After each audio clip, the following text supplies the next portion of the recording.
Look around you, in the device in your hand, in the car that drives itself, in the systems that trade stocks faster than a human can blink. The silent revolution isn't coming, it's already here, and it's powered by a force that doesn't sleep, doesn't tire, and learns at an exponential rate. This is the age of artificial intelligence, and it's about to redefine the very meaning of work. The question is no longer if AI will replace human workers, but who will be next, and what our world will look like when it happens. The story began on the factory floor. For decades, robotic arms have performed tasks with a precision and endurance far beyond human capability.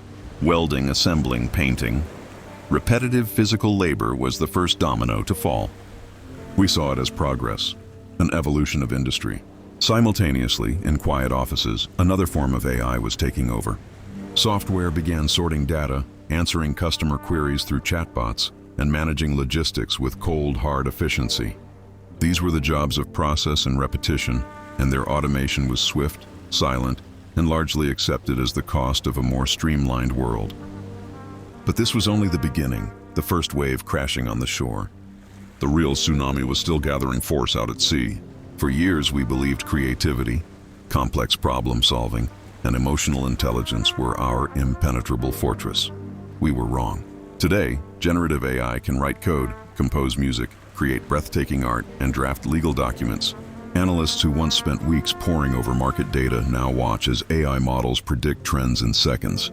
Journalists see their news beats summarized by algorithms before they've finished their morning coffee. Even fields like medicine are being transformed, with AI diagnosing diseases from scans with a higher accuracy rate than human radiologists. The tasks we once defined as uniquely human, the domain of the mind, not just the hands, are now squarely in the sights of automation. This isn't just about efficiency anymore, it's about capability. The societal implications are staggering.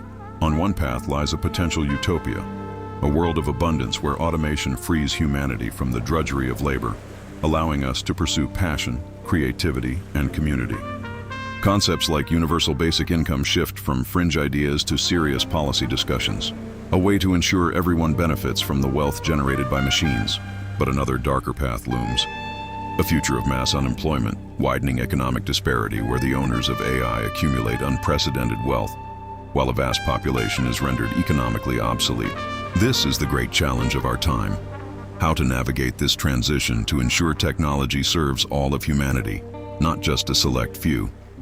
The choices we make now will echo for generations. So what remains for us in a world where machines can outthink and outperform us? Perhaps the answer lies not in what we do, but in how we do it. True creativity isn't just generating a novel image, it's the intent, the story, the why behind it. Empathy, the ability to connect with and understand another's feelings, remains a deeply human experience. Critical thinking, moral judgment, and the wisdom to guide this powerful technology are more crucial than ever. Our future may not be about competing with AI, but collaborating with it. We must become the conductors of this new orchestra, the shepherds of this powerful tool, focusing on the skills that are, and perhaps always will be, uniquely human.